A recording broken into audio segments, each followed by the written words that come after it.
It's really tricky. So I worked for quite some time with shift workers from safety critical industries. So, anywhere there's a 24/7 operation. And if someone falls asleep, that will cause a massive incident. So there could be, pilots, flight attendants, miners, gas rig workers, all of that.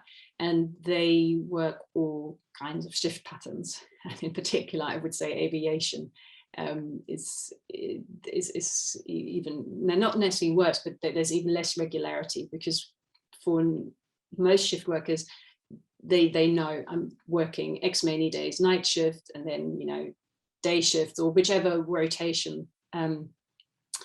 But it is fundamentally hard to prepare for that, because you have these constant changes, right, that are happening.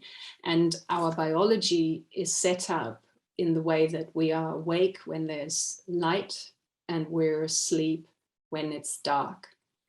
And everything in our body, not just the wake and the sleeping, but every process in our body is set up for this. So the liver, the stomach, the heart, they will work the hardest, right? They are expecting food to come in the light phase.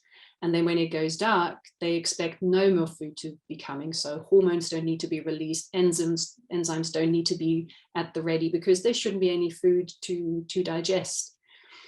What happens for someone who changes from a night shift onto a day shift, which happens within, sort of 24 hours, the biology can't turn itself on its head that quickly.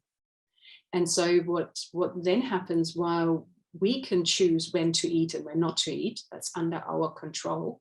So I can, in that sense, change my eating times, but my physiology actually hasn't flipped, right? So suddenly I decided 12 midnight to have a little snack, to kind of, because my alertness is slowly dipping. So, maybe I have a coffee or I have an energy bar or something that goes into the stomach, but the stomach isn't prepared for that. And suddenly that's there. And so then it's almost like the stomach has to wake up and do something with this. But the pancreas, further down the line hasn't got that message, takes even longer for the pancreas to get the message, hey, actually, there's now some food and you need to do something.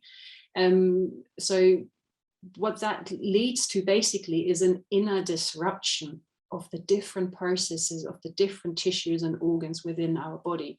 And that then, sets the scene for metabolic diseases, diabetes, obesity, cardiovascular diseases. So coming back to your question, how do you manage this? It's intrinsically hard, and it's well recognized that shift workers have a high rate of metabolic diseases, right, because of these constant disruptions. Now, what I would say to someone who is going onto a night shift, a swing of nights, is when it comes to eating, eat at the start of your night shift.